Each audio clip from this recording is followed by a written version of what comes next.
I go? Okay, this recording is Daniel Eli as host.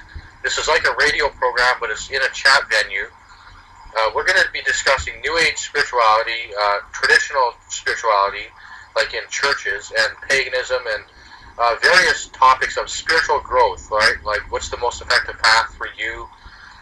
Is there one right path, or is all paths valid? Now, here's Goddess Athena and P.D. James and South Texan in the room. There's also a couple more, but they're not going to be speaking. So, here we go. We begin the discussion. Goddess Athena, can you introduce yourself and, tell us where you're from and what your spiritual beliefs are?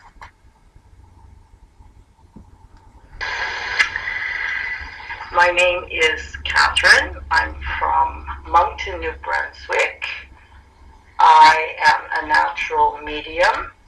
I've been this way all my life. My spiritual beliefs, I believe in, higher power, Goddess. I understand Him. I pray to angels. I get information from ancestors, ancient ones on the other side. There was a question about whether I practice paganism. I really don't with my name. Goddess Athena is the goddess of wisdom. My healing name is Athena. Athena is the name which is within my own name. So that name was given to me in 2007. I'm a spiritual counselor.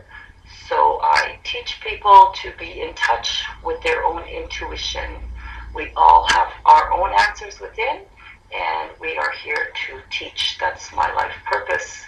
I was on a journey to learn that so that I could teach it.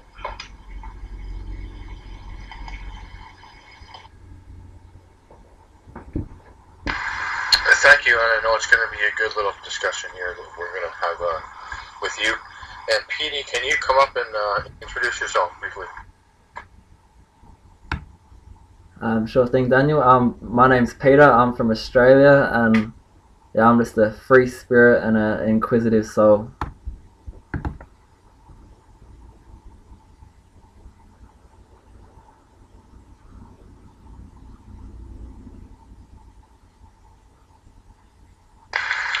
Okay, I gave Petey a reading.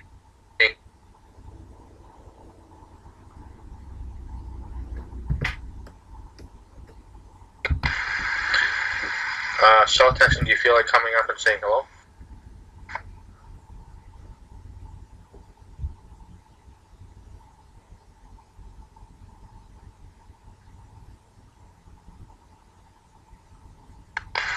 Oh, okay, I guess not.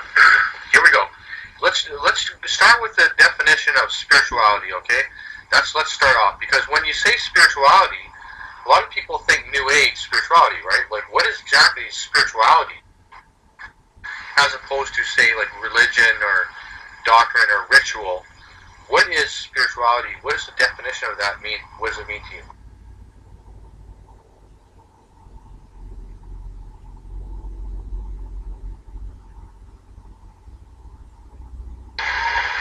Well, personally, I think that we get hung up on terms. When we talk about religious practice, we're talking about rituals, and rituals really are not spiritual. What is spiritual? What is spiritual to me about a religious practice is what we do within the practice itself, which means being in touch with the spirit within, so that we can find our happiness, our peace, our joy. We can take care of the negativity that's within us by praying and asking for those things to be released, and we have acceptance of ourselves and others, forgiveness of those who hurt us, or when we even hurt ourselves. So we are all spiritual. I don't really get that when people ask that question.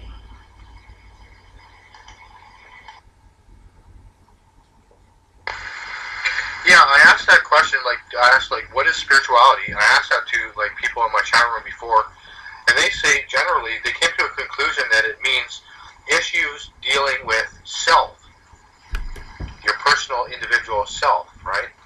Like, but that can mean anything, right? Because what is spiritual? Like, what is spiritual? Like, when we think of spiritual, what do you think of? What first thing comes to your mind? It's probably like meditation, prayer, right, or church or something, right? Or the Bible, or things like that, right?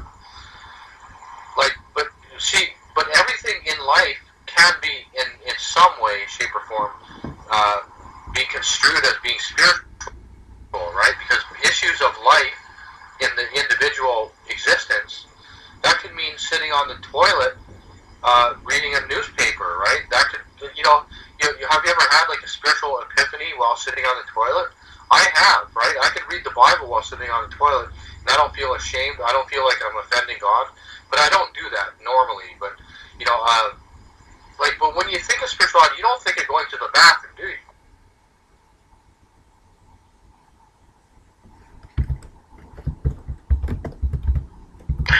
No, we don't. We always think that it's a place outside of ourselves. And it isn't a place outside of ourselves. It's a place within ourselves, right where we are.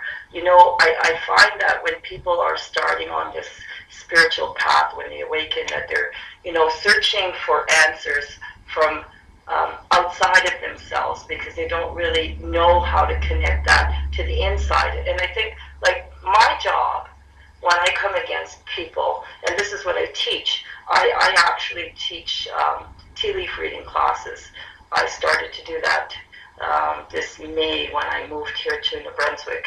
I made a move from Whitehorse, Yukon Territory to here. And I've been doing this work for a lot of years, but, just off and on, a little bit at a time, whenever was necessary. And now I've been being opened to doing way much more of it, because there are a lot of lost souls who haven't stopped long enough in order to catch up with themselves. So I'm teaching them how to look into their cups, which is a focusing exercise, and to be in touch with their own intuition, and to tap into their own personal symbology, as you say. So, we're all spiritual. Even people who we consider violent people, people who've done crime to other people, they are all spiritual. When those crimes are committed, there's actually a breakdown of their spiritual being, is why those things happen. So, anyways, it's a great topic for discussion.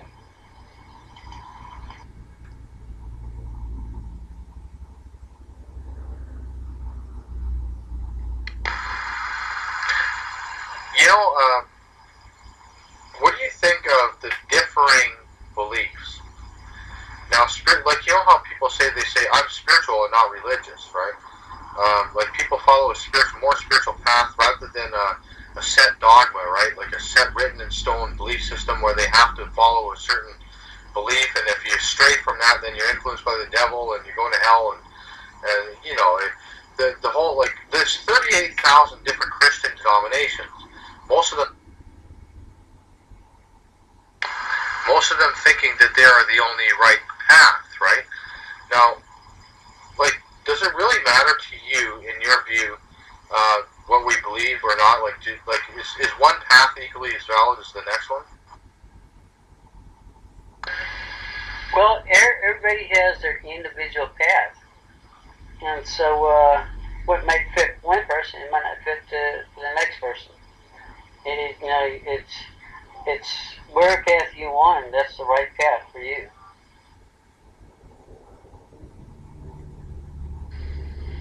Hello? Can you hear me? Yeah. You know what? I personally think that any kind of faith or belief is better than having none. I think to be without hope, any hope at all, is, well, it's hopeless. It's to be totally alone, isn't it? And when you got home, you're united in some aspect. And whatever religion or whatever belief that you have, they usually have the same core: love, compassion, tolerance, trying not to be judgmental. So, whether they be right or wrong, I think there's a woman called Karen Armstrong. I haven't read it yet, but she wrote this book called 12 Steps to a Compassionate Life. It's not like 12 steps as in a 12-step program. And she says about, we need to be more tolerant of religions and other religions, because at the end of the day we're all working from the same, bottom lines. And yeah.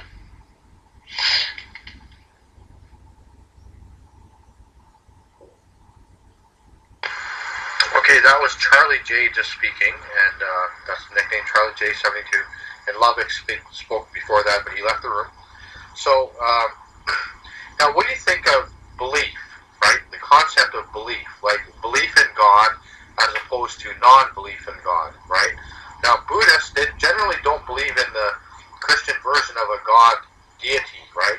Like an all-powerful, omniscient, omnipresent, intelligent force governing the universe, right? They don't perceive it in that way. They may believe in the Buddha and like in the precepts and everything, but they just don't have the same belief system, right?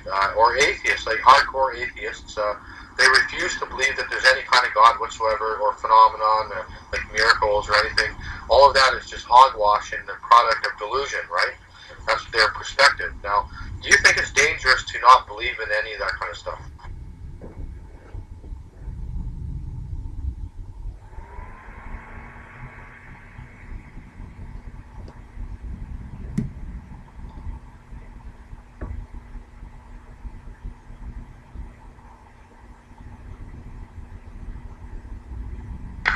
Go ahead, Charlie.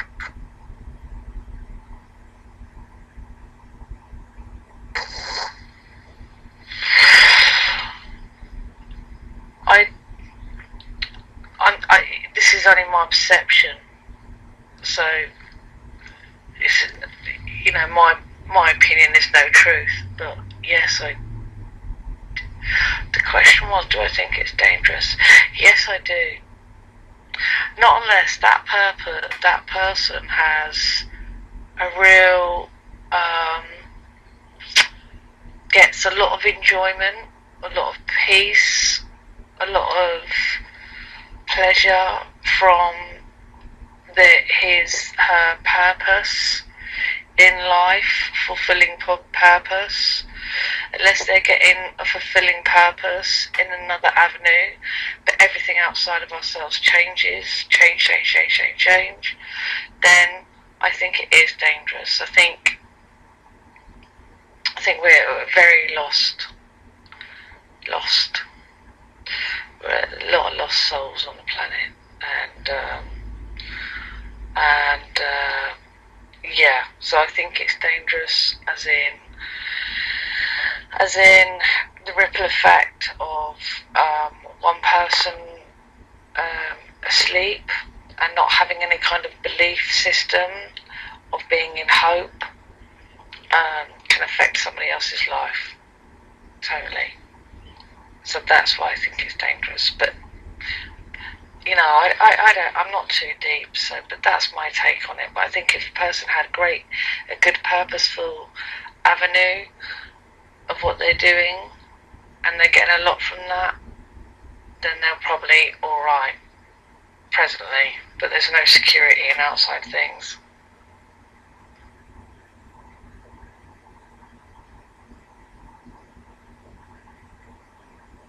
Okay, that was Charlie. Go ahead, Goddess.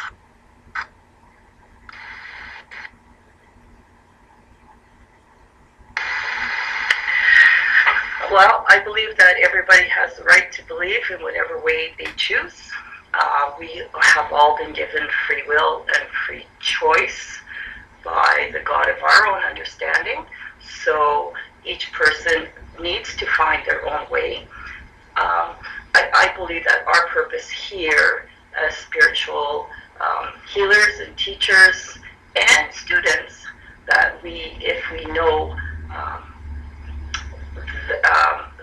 one of the ways that works for us and we can share that and it helps somebody else, then we have served our purpose here. I also,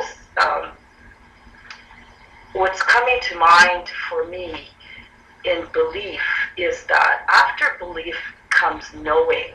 When you can trust that still small voice within you and act upon that, you come to a greater place in yourself, and it's the place of knowing.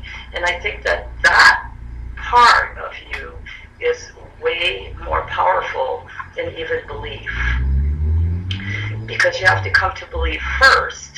So whatever somebody has to do to get to that belief point, to come to the knowing part of life, is what's really important. Because what we have to remember is that there's many paths to the same destination. All the books that we read on spirituality are all saying the same thing, just in a little different version. And the reason that we have that many books is not because we all have our own symbology. And some of, you can hear 12 spiritual teachers talk about the same thing, and 11 will go right over your head when one of the 12 is going to hit you right between the eyes. And that's the reason why we have so many different ways of looking at spirituality, because we need to get it somehow. And those messages are going to be repeated to us until we do get it, because we're all here to learn lessons. And once we learn the lessons, then we have to teach the lessons that we learn. And I believe that that's why we're here. Yes, and it is over and over again. So, when I've learned a lesson, then it's up to me to teach the lesson. And what I learned about this spiritual lesson is that once I learn the lesson and I teach the lesson, then I have the lesson. I don't have the lesson until that comes full circle. And there's a lot of people teaching stuff that they're only partway through the circle and they don't even understand where the other part is leading them. So, that's why it's important to work on the self first, because you can't pass anything to anybody else unless you've done it for yourself first and you know where that is. So that's my take on things.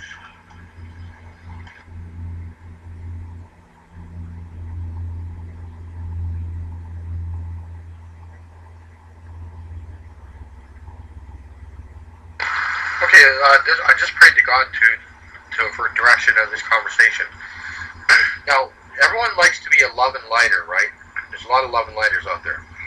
But do you think, is there a difference between a true, one who understands true divine nature, and then there's the love and lighters who imagine, they're in the twilight zone, right? You know the type I'm talking about, where they're in, their perception of God is just flowers, cute kittens, babies, and rainbows.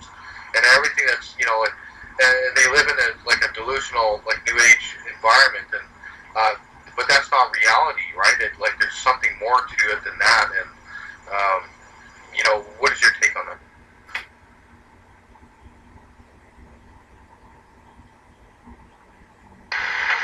Well, for those people, that is their reality at the time.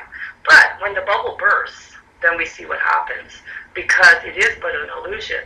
So, what I'm saying is that this is not wrong. This is the way that they're supposed to be, because it is their training ground, so that when they actually download what they're talking about to everybody else, then when the bubble breaks and they have to come into this world that is not as loving and caring as they think, then they have to put all of this into practice so that they can actually strengthen themselves.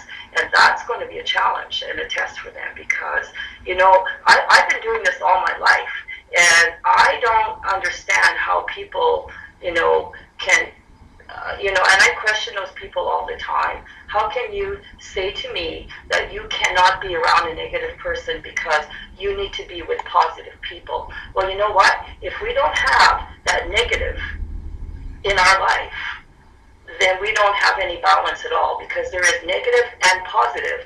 And when you are walking your path and you stand up to your life purpose, then you need to be able to stand in all vibrations and be comfortable in all vibrations. So all they're saying to me is, I'm not comfortable in a negative vibration, so I don't want to be there. But that negative vibration is coming there to strengthen them so that they can learn.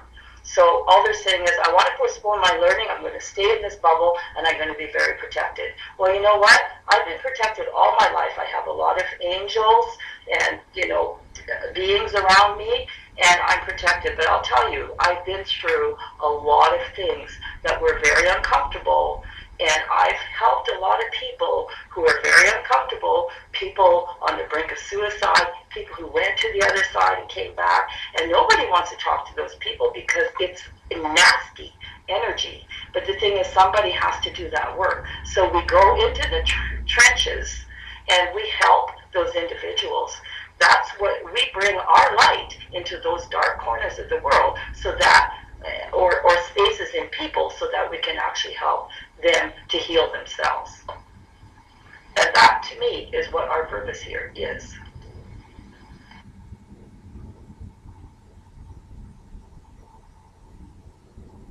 That was Goddess Athena. Go ahead, Charlie. It's your turn next.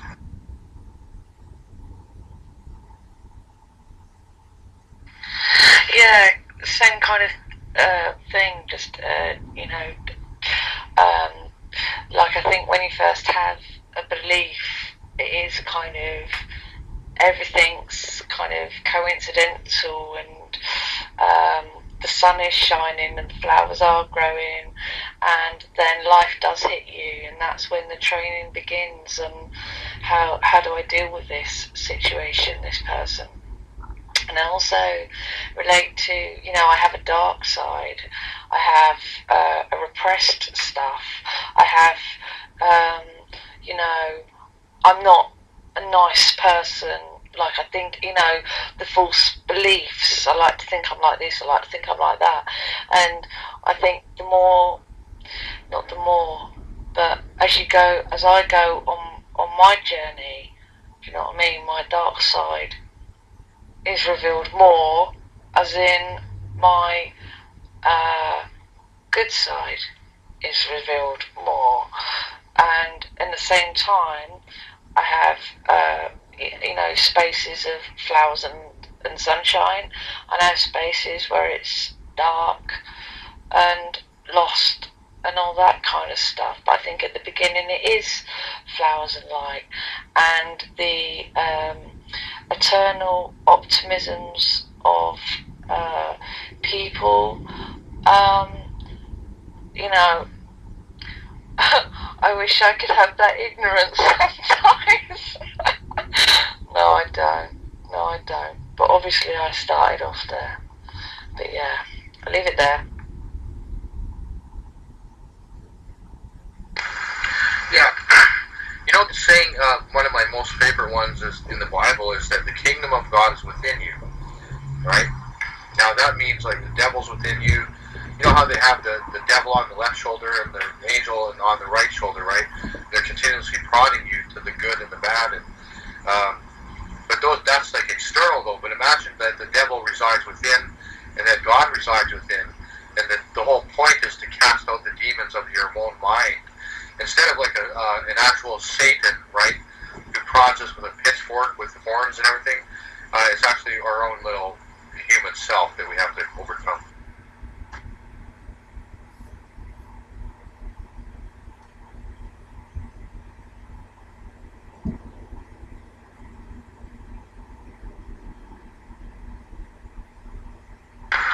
Well, let me briefly discuss Satanism, right? The religion Satanism.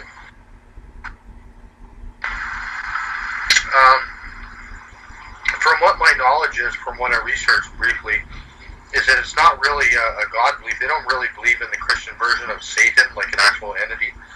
they're kind of atheists, right? They actually are secular humanists and just more interested in the flesh and that kind of thing. But there's other Satanists who, of course, do actually worship the Christian version of the devil, but those are few and far between.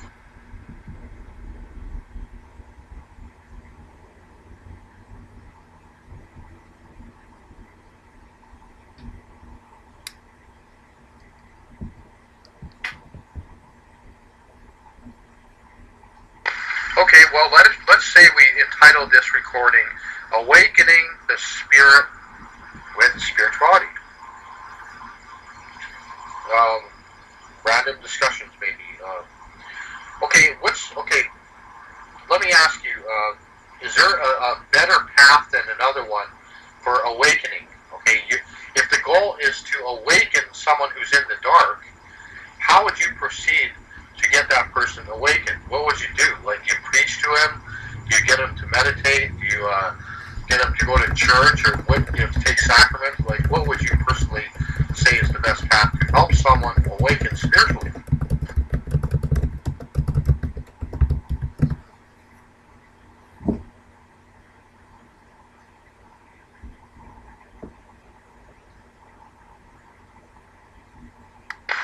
Go ahead, Charlie. It's your turn.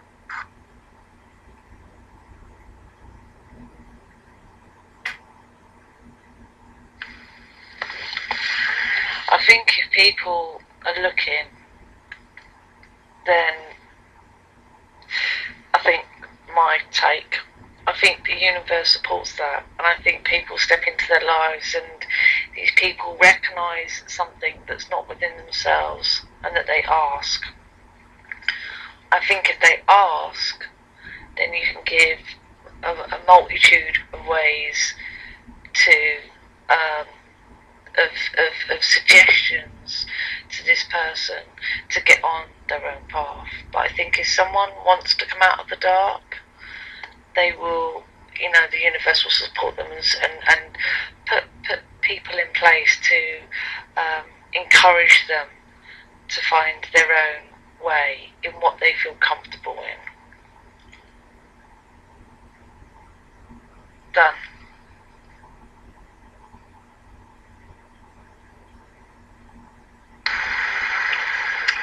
Charlie is absolutely right. I don't believe we wake people up. I believe people are woken up when it's time for them to wake up, that the divine actually has a plan for them, and that they are definitely put into the path of people who are awake, who can actually point them in the right direction.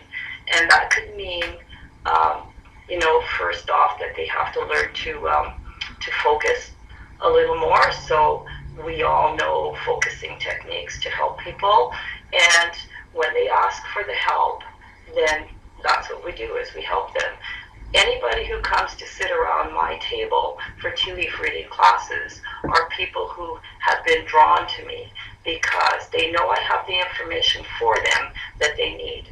I show up in the oddest places at the oddest time, and I never know why I'm there. I find out halfway through the session of why I'm there, but there's a message for me to pass sometimes, and I'm not even aware of that many of the times, and that's why I just am an open channel for whatever is coming around in my space. So if I'm going to put myself in a bubble, I'm not going to be open to passing those messages to other people because I'm not actually going to be part of that experience.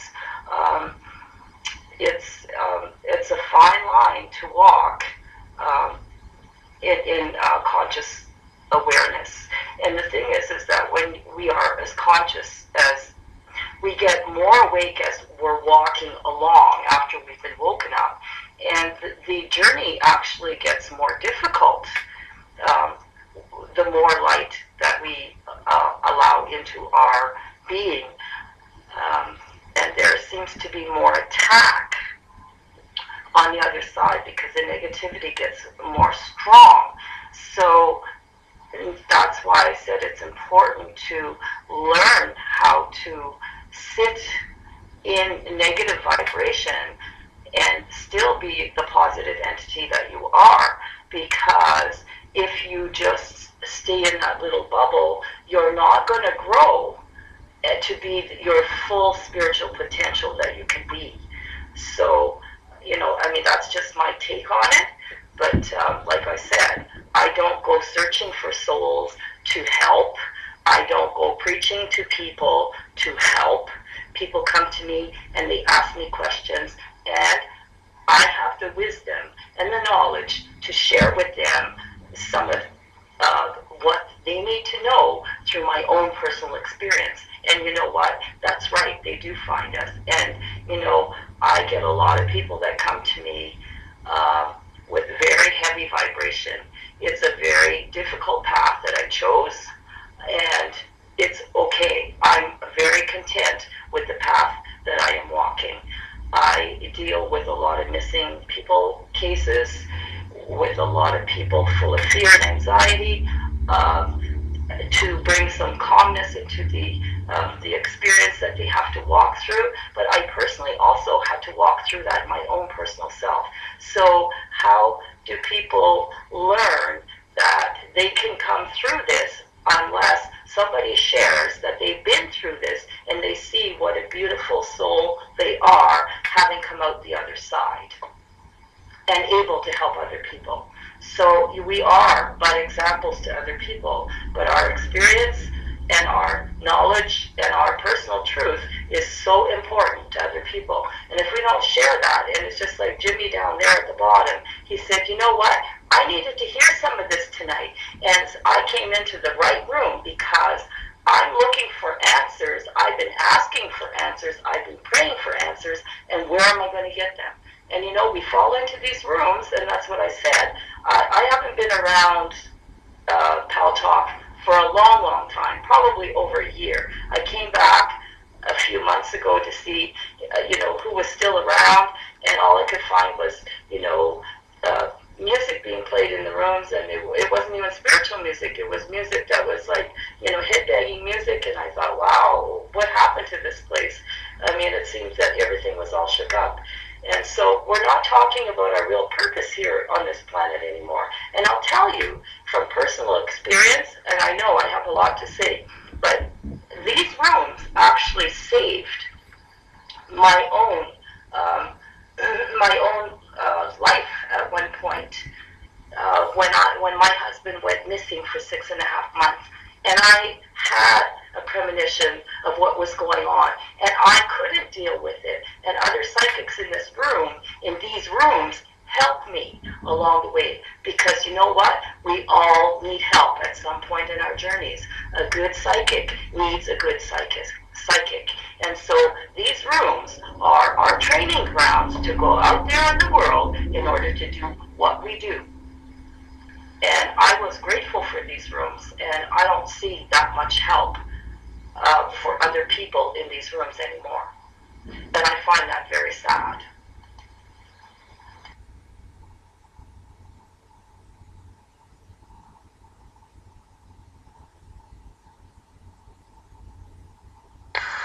Yeah, go ahead, Charlie. I want to make a comment about that in a minute, but I want Charlie to go ahead first.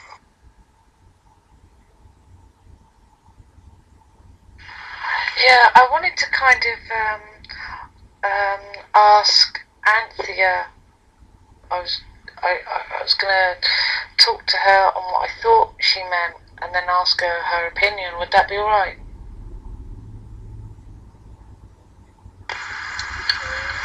You can ask anything you want. Don't worry about it. This is a radio program. We're recording this. This is a live conversation, just candidly, and when nothing is rehearsed or anything. So anything you want to talk about. But here's the thing, Goddess Athena, I know what you're talking about. Like, there's another room. I'm not going to name names because I can get sued, if I name names. But there's another room that all they do is, you've been to that room today, where all they do is play like rock and roll music, and it's under the spirituality section, right? They never talk about genuine spirituality or even psychic abilities, even though the term psychic is in the room title. It's just a party atmosphere, kind of like rock and roll, which is great. I can understand rooms like that, but why place it under the spirituality category? And in these chat rooms, a lot of the times you'll find like trash talk, right? Like people discussing sex and barnyard escapades and bathroom humor. It's like horrible sounding stuff. Like it gives you a headache to listen to it. It makes you feel sick to your stomach. You know what I mean?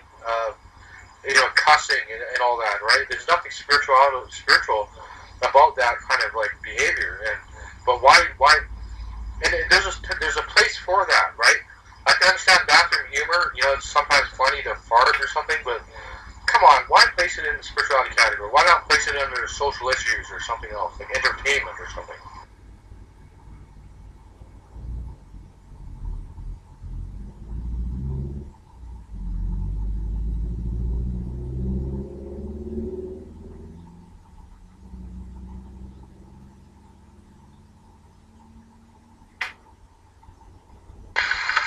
But anyways, Charlie, go ahead. If you want to speak, go ahead. Raise your hand. You don't have to raise your hand necessarily. It's just us talking here, so just go ahead and key up.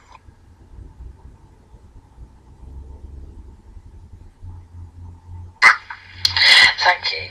Well, I just don't want to get the jump in the mic and whatever. Yeah. It was. I found it interesting what Athena said about, as we walk in the light, the darkness is kind of building, the negativity is building, and I'm just putting it out there, 'cause, I don't know if it's negativity, but I think that I'm 40, and I think that as I get older, I know I'm not like old, but as I get older,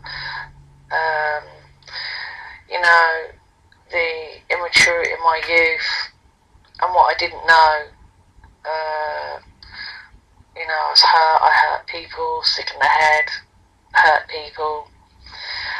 And as I get older, the interactions that I have with people, obviously I've tried to be more, whatever, try and come from a better place. But I find as I get older, the most difficult areas of my life are with people. And I don't know if that's negativity. And then I also find there's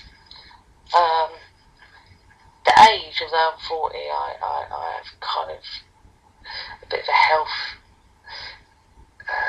thing at times. So I don't know if it's like a negativity that as we walk in the light that gets bigger, but maybe a kind of life thing where, what seemed important, the clothing, the whatever, that seemed important becomes very much less important. And as we get older, the real thing is, it is our health, it is people in our lives, and it's those things that as we get older, when they get affected, they affect us deeply. Do you know what I mean? It's not as simple. It's not like when I was ignorant or when I was younger. Yeah, when I was asleep, when I was younger, it didn't kind of matter. But as I get older, things matter so much more. I don't know if that's the negativity you were talking about. And I also think it's like like when you get a serviette and it's got one of those rings around it, and it's like the more you walk on, the further you go into yourself. And for me, into myself, it's a bit like that. It's a bit like a long sigh, really. But I was wondering what you mean by the negativity building. Do you mean... I mean, that's just my take on what I see as not negative, but the realizations of age, of illness, of the people we love, blah blah blah.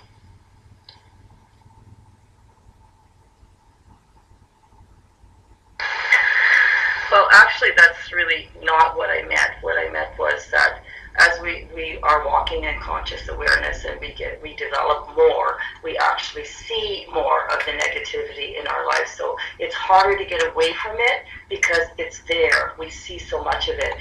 How, as light workers, how I protect myself of that is that I look at where I am on my journey, and I can recognize when I was maybe there in that situation, and I'm grateful that I'm beyond that.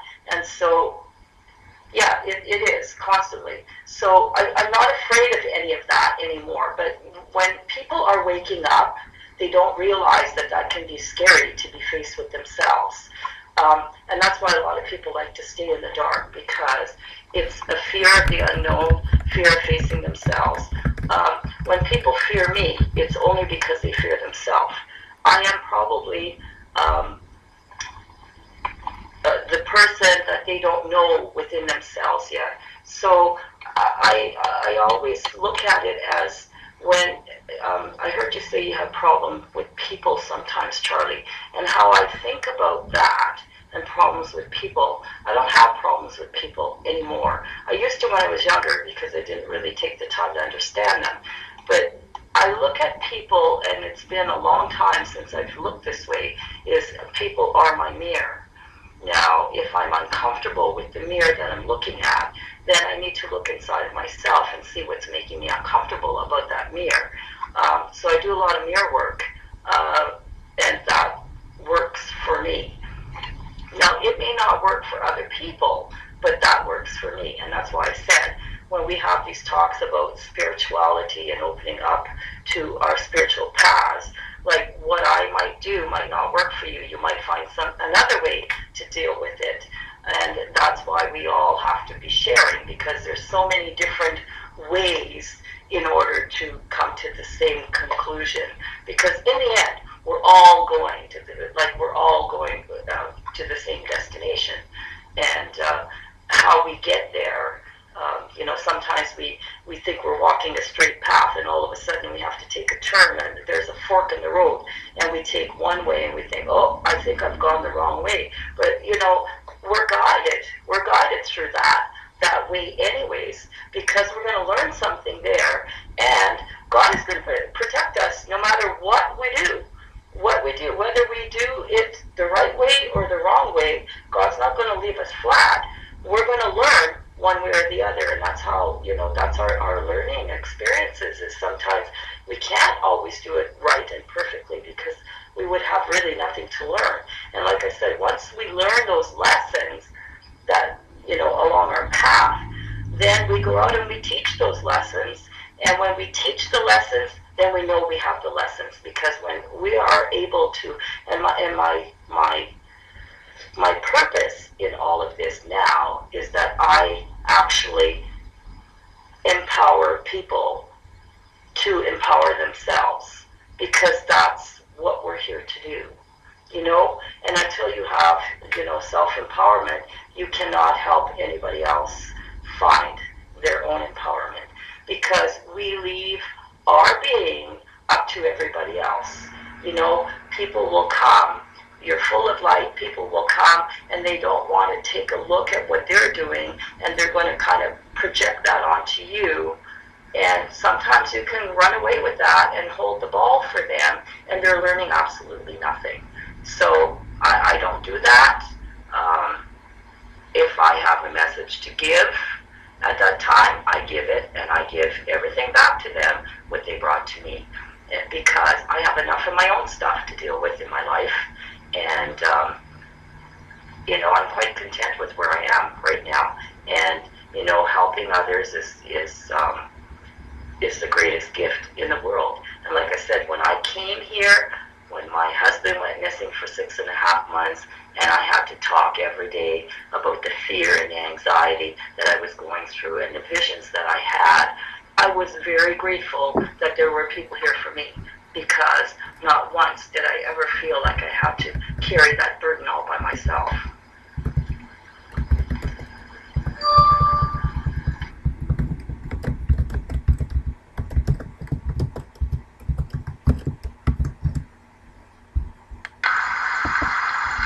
Yeah, I tried the mirror thing before, right?